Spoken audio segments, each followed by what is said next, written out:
कुछ लोगों के कमेंट इतने अच्छे तरीके के आ रहे हैं और कुछ लोगों के बहुत घटिया तरीके के कमेंट आ रहे हैं, जैसे भी हैं। आज हम कमेंटों पे बात करेंगे, कुछ कमेंटों पे जो मैंने मेरी लाइफ को लेके, जो गुजरी हुई लाइफ है उसको लेके 2 ब्लॉग डाले थे और उस पे किस तरीके के कमेंट आ रहे हैं, लोग क्या बातें कर रहे हैं, लोग क्या कह रहे हैं मेरे बारे में, इन सब चीज़ों पे चर्चा करेंगे। और जो मेरी लाइफ थी, जिसका कुछ हिस्सा बहुत अहम है, वो मैंने अभी लेके नहीं आई हूँ मैं वीडियो के माध्यम से सामने, तो आज उसके बारे में भी चर्चा करेंगे। तो नमस्कार साथियों, जय श्री कृष्ण आप सभी को, राधे राधे, जय माता दी। आज मेरा छठा नवरात्रा चल रहा है और नवरात्रे में ही मैं ये ब्लॉग बना रही हूँ। तो कैसे हो आप सब लोग?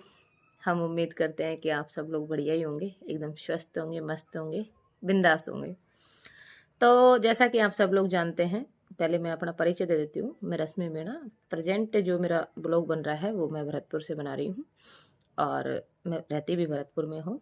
और ज़्यादातर लोग मेरी लाइफ के बारे में जानते ही हैं, तो चर्चा करने की मेरे हिसाब से ज़्यादा आवश्यकता भी नहीं है, क्योंकि लोगों ने काफ़ी हाईलाइट ले रखा है मेरे वीडियो को। मेरे करैक्टर पे इतनी अच्छी अच्छी उंगलियां उठाते हैं कि मतलब क्या ही कहा जाए। फिर भी चलिए, वो खुश है, मैं तो ये मानती हूँ कि उनको खुश रहना चाहिए। मेरे मेरे लिए मेरी खुशी मायने नहीं रखती है, तुम सब लोगों की खुशी मायने रखती है। तुम क्या चर्चा करते हो मेरे बारे में, क्या बोलते हो, कोई दिक्कत नहीं है, क्योंकि जो बोलने वाला इंसान है ना, वो किसी के बाप से रुकने वाला नहीं है और मैं रोकना भी नहीं चाहती हूँ, क्योंकि चर्चा उन्हीं की होती है जिनमें कोई बात होती है, नहीं तो आप सब जानते हैं इस चीज़ को। तो शुरुआत करते हैं। कल परसों के दिन मैंने मेरी लाइफ को लेके एक ब्लॉग डाला था और उसमें मैंने बताया मेरी पीछे की लाइफ के बारे में। अगर आप लोगों ने देखा नहीं हो तो आप लोग देख भी सकते हैं। तो उसमें कुछ भाइयों के कमेंट थे। जैसा कि आपको पता है कि मेरी फर्स्ट जो शादी थी वो मैंने डिवोर्स करके मैंने दूसरी जगह शादी की है और उसके साथ मेरी लाइफ मात्र 4 साल की रही थी। और तो कुछ लोगों के सवाल थे बहुत अजब गजब के, तो उन सवालों का जवाब देती हूँ मैं। नाम मैं लूँगी नहीं कमेंट करने वालों का। तो मैं बता दूँ आपको कि जहाँ मेरी पहली शादी थी वहाँ पे वहाँ से मेरे पास में एक बेटा और एक बेटी है। जो बेटी मेरी मतलब माइंड डिस्टर्ब है, थोड़ा दिक्कत है और वो लास्ट स्टेज पे चल रही है। बेटा है मेरा। तो एक भाई का बहुत शानदार और बहुत गजब का कमेंट था। अब जवाब देते हुए भी मुझे हंसी आ रही है। तो भाई ने कमेंट किया कि आपके बच्चे की जब आप शादी करोगे तो आप अपने बच्चे का गोत्र क्या बताओगे। तो अब उस भाई के चक्कर में मैं आप सबको ही जवाब दे देती हूँ, क्योंकि आप लोग भी फिर कहीं ना कहीं सवाल करने वाले हो। तो मैं बता दूं आपको कि जहाँ मेरी पहले शादी हुई थी वो भी घुसिंग आए थे और जहाँ मेरी दोबारा शादी हुई है वो भी घुसिंग आए। तो टेंशन करने की कोई बात नहीं है।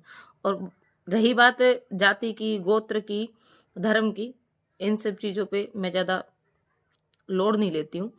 मैं मात्र इंसान को इंसानियत की तरह मानती हूँ और अगर कोई इंसान है वो मेरे लिए बहुत ज़्यादा मायने रखता है। बाकी धर्म, जाति, गोत्र जो भी हैं, इन सबको मैं वरीयता नहीं देती हूँ मेरी लाइफ में। ना मैं देती हूँ, ना मेरे हस्बैंड देते हैं। मेरी पूरी फैमिली एकदम, अगर हम आज के युग में भी इस तरीके की बातें करेंगे तो मेरे हिसाब से वो नहीं है। बड़े दुख की बात तब हुई। देखिए, जो जीवन था बहुत संघर्षशील था, बहुत संघर्ष भी किया मैंने। जो किया, जो हुआ सो हुआ, जो होना था जो हो गया। लेकिन मैं फिर भी आज एक टॉपिक पे मैं फिर बात करूँगी कि मेरी जगह चाहे मेरी कैसे भी शादी हुई हो, चाहे मैं कैसे भी रही हूँ, चाहे मैं क्या भी हूँ, लेकिन किसी भी इंसान को ये अधिकार नहीं है कि वो इतना टॉर्चर करे अपने जीवन साथी को, इतना टॉर्चर करे अपनी खुद की ईगो को चलते हुए दूसरे इंसान को इतनी चोट पहुंचाए। ये किसी को भी अधिकार नहीं है। रही बात जब आदमी लोग ये कहते हैं कि जो 7 फेरे वाले की नहीं हुई वो दूसरे की क्या होगी, तो ऐसे में लाखों उदाहरण दे सकती हूँ। जो आदमी लोग उनकी वाइफ को छोड़ देते हैं और उनको जाने अनजाने में उनको दूसरी जगह शादी करनी ही पड़ती है, क्योंकि महिला का जीवन बिना जीवन साथी के कट तो जाता है, आपने एक कहावत तो सुनी होगी कि रांड रंडा पो काटे लेकिन रंडवा को काट पा दे। आज मैंने भी मेरी लाइफ में 4-5 साल अकेले रह के जीवन जिया है। मुझे भी पता है किस तरीके से लोग टॉर्चर करते हैं, किस तरीके से तंज कसते हैं, किस तरीके की बातें करते हैं। यहाँ तक कि हमारे खुद के घर वाले, अगर हम कहीं जा भी रहे हैं, मैं तो जॉब करती थी, अगर मैं ऑफिस से 5 मिनट भी लेट हो जाती थी ना, तो 2-3 सवाल तो मेरे लिए एकदम परफेक्ट तरीके से तैयार रहते थे कि इतनी देर किस में लग गई, अतेक कतेक काम हो जाए। अब नौकरी नौकरी होती है, सब लोग जानते हो, जो प्राइवेट नौकरी होती है और प्राइवेट कंपनी, उसमें जाने का टाइम होता है। यानी कि एनजीओ में तो जाने का तो टाइम होता है, आपको फिक्स टाइम पे जाना है, लेकिन आने का कोई टाइम नहीं है।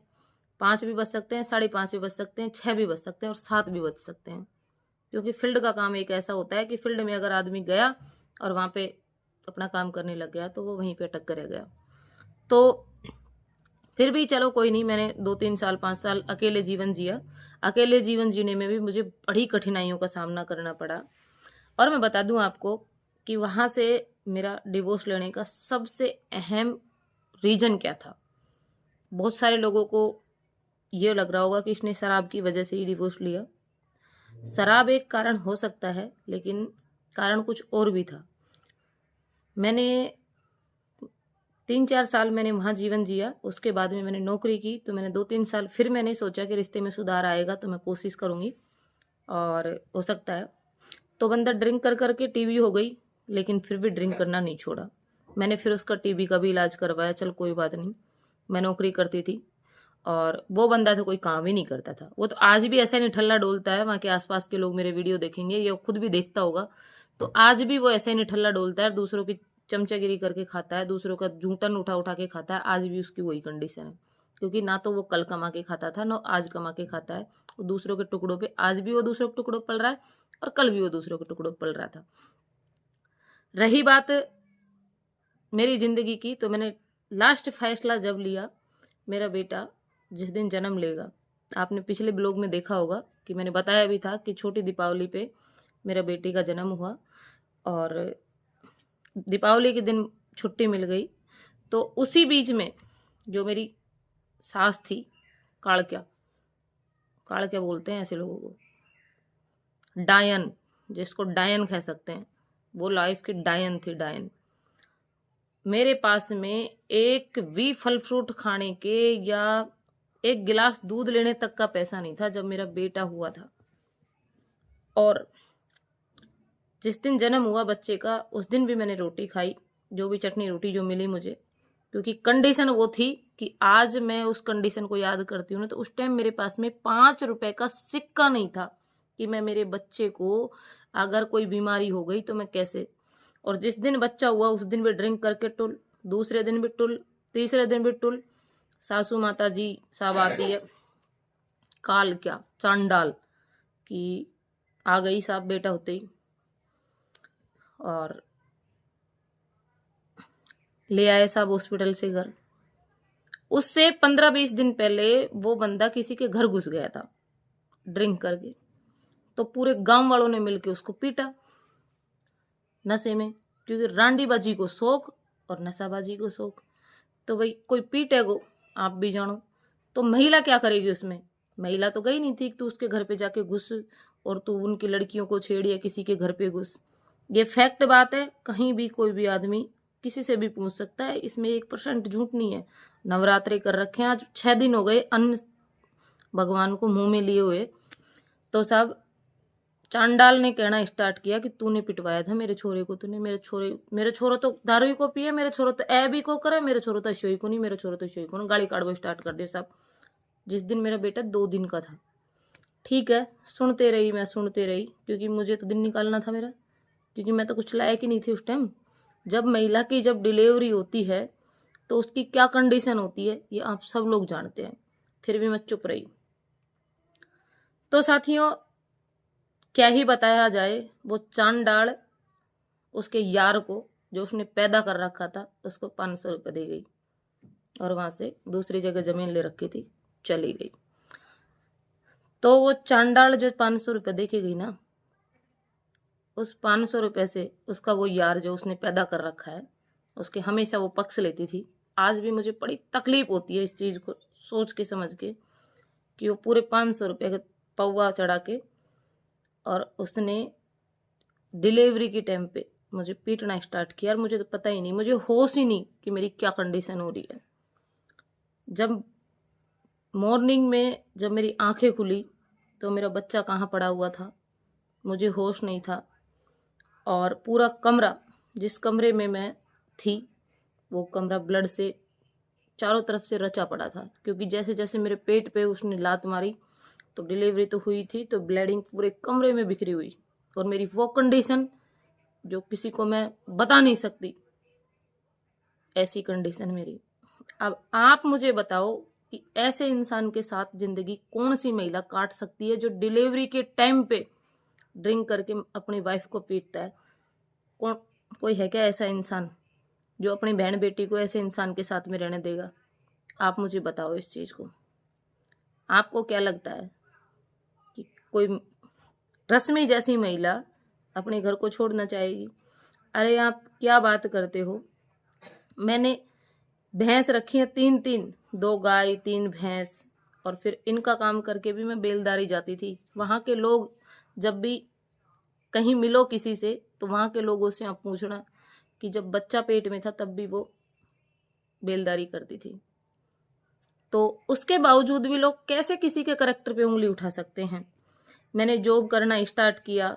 मैं जॉब करते टाइम मैंने मेरा ट्रांसफ़र करवा लिया। मुझे पता था कि यहाँ पे अब मेरी पार पड़ने वाली है नहीं, क्योंकि मैं जैसे ही मेरी सैलरी आती थी मुझे पता ही नहीं लगता था कि सैलरी कहाँ चली गई, क्योंकि एटीएम चलाना मुझे आता नहीं था उस टाइम। एटीएम कब चोरी करके कब पैसा निकाल रहा है पता ही नहीं चला, और कब उड़ा दिया ये भी पता नहीं चला। गहना सारा खा गया, कमाया जिसको खा गया। जैसे तैसे करके मैंने वहाँ के 4-5 उनके बुआ हुआ हैं, उनके भात वात भरे। जो हिस्सा आता था मैं खुद देती थी। उसके माँ बाप ने कभी बहन बेटियों के एक चौवन नहीं लगाई। मैंने खुद ने अपना जो भी मेरे से हो सका, मैं उसका गुणगान नहीं करना चाहती, लेकिन मैंने जो किया ना, मैंने मेरी जगह पे मैंने दी बेस्ट किया। उसके बाद में भी उस बंदे में 1% बदलाव नहीं आया। तो जिंदगी, चलो हस्बैंड खराब होता है, दिख जाती है बात, लेकिन घर वाले तो साथ देने चाहिए थे ना। लेकिन वो चांद डाल तो आती और ले 500 रुपया, काम मत कर तू तो। और अगर कोई उसके बेटे की अगर कोई 2 लफ्ज उसको बोलता कि ये छोरा ऐसे कर रहा है, इस तरीके से रह रहा है, 1% नहीं कमा रहा है, पर वहां पे अच्छा और बुरा कहने वाला कौन है? भाई साहब, उस गांव में 1 या 2 आदमी ऐसे होंगे जो ड्रिंक नहीं करते होंगे। वो जो ढाणी है 10-20 लोगों की घर है, जिसमें से मुझे नहीं लगता कि 2, 4, 5, 10 लोग भी, कम से कम 50 आदमी होंगे ना उस ढाणी में, उसमें से 1 या 2 ऐसे इंसान होंगे जो ड्रिंक नहीं करते होंगे, नहीं बाकी सारे नशेड़ी हैं। सबकी लुगाई बेलदारी करती घूमती हैं, सबकी लुगाई मजदूरी करती हैं, सुबह बेचारी घर का काम करती हैं, और उनसे पिटाई भी खाती हैं, उनकी गालियां भी सुनती हैं, क्योंकि वहाँ का तो माहौल ही यही हो रखा है। अगर मैं गलत कह रही हूँ तो कभी कोई ना कोई किसी से पूछ लेना, यही हाल है। फिर एक महिला के करैक्टर पे जब आप लोग किसी भी तरीके से प्रूफ नहीं कर सकते कि महिला गलत है, तो फिर आप किस तरीके से किसी के करैक्टर पे उंगली उठा सकते हैं? बताइए मुझे। कोई लोग कहते हैं कि इसकी तो 3 शादी हो गई। हाँ, मैंने 2 शादी की हैं और सबके सामने की हैं, इसमें क्या डाउट? कोई डाउट ही नहीं है। मैंने किया है तो किया है। मैं जो भी करती हूँ ना, डंके की चोट पे करती हूँ, किसी के बाप से नहीं डरती हूँ। मेरी जिंदगी है, मेरा डिसीजन है, मैं किसके साथ में रहना चाहती हूँ, ये मेरी खुद की पर्सनल लाइफ है। और ऐसा थोड़ी है कि मैंने उसको अधरजुल में पूरा पक्का कोर्ट से डिवोर्स दिया है। डिवोर्स देने के बाद में मैंने 2-3 साल मैंने इंतजार किया है कि चलो कोई बात नहीं, मैं ऐसे भी रह लूंगी। उसके बाद में मैंने शादी करी, तो कौन सा गुनाह कर दिया? कौन नहीं करता है? सब लोग करते हैं अपनी जिंदगी जीने के लिए। सब हाथ पैर फड़फड़ाते हैं कि ये जो इतने से दिन की जिंदगी मिली है ना, इस जिंदगी को हम सुकून से जिए। तो मैं इस वीडियो के माध्यम से मैं इतना ही कहूंगी कि जब तक सच्चाई नहीं जानते हो ना, तब तक आप किसी के बारे में उल्टा सीधा मत बोला करो, क्योंकि आपके 2 शब्द उल्टे सीधे बोलने से, जब 2 आदमी किसी के बारे में बोलते हैं ना, तो 2 आदमी ये और सोचने लग जाते हैं कि पता नहीं क्या हो रहा है, क्या चल रहा होगा। ये है। तो आगे की जो चीजें हैं और क्या क्या हुआ, क्या क्या घटनाएं घटी उसके बाद में भी, वो सारी चीजें मैं आपको फिर एक नया ब्लॉग बनाऊंगी और उसमें बताऊंगी क्योंकि वीडियो बहुत सारी लंबी हो जाती है और जब मैं बोलने लगती हूँ ना तो दर्द आंखों में झलक आता है। तो इस वजह से मैं लोड नहीं लेना चाहती हूँ किसी भी चीज़ का, लेकिन लोगों ने मुझे मजबूर कर दिया लाइफ को सामने लाने के लिए। 3 शादी हो गई, 3 को छोड़ के चौथे के जाने वाली है, 5वें के जाने वाली है, छठे के जाने वाली है। तो इन सब चीज़ों से मैं भी तंग आ चुकी हूँ। तो मैंने सोचा कि मैं क्यों ना मेरी लाइफ के बारे में आप सब लोगों को बताऊँ। कुछ लोगों को तो कम से कम तसल्ली होगी इस चीज़ को सुन के कि वास्तव में ये गलत नहीं है। हालांकि मैं सफाई किसी को नहीं दूंगी, ये मेरा वादा रहा, सफाई मैं किसी को भी नहीं दूंगी। यहाँ तक कि सफाई कुछ कोई मेरा अपना भी मेरे से मांगे ना तो मैं उसको भी नहीं दूंगी, क्योंकि मैं गलत नहीं हूँ। दुनिया क्या सोचती है मुझे फ़र्क नहीं पड़ता है, लेकिन मेरी नज़र में मैं सही हूँ तो मैं सही हूँ। ठीक है, तो इसी के साथ साथ हम वीडियो को यहीं पे एंड करते हैं और कल एक नए वीडियो में पूरा चीज़ एक एक टू द पॉइंट अपन बात करेंगे और जो कमेंट कर रहे हैं उनके ऊपर भी बात करेंगे। ठीक है, राम राम साथियों।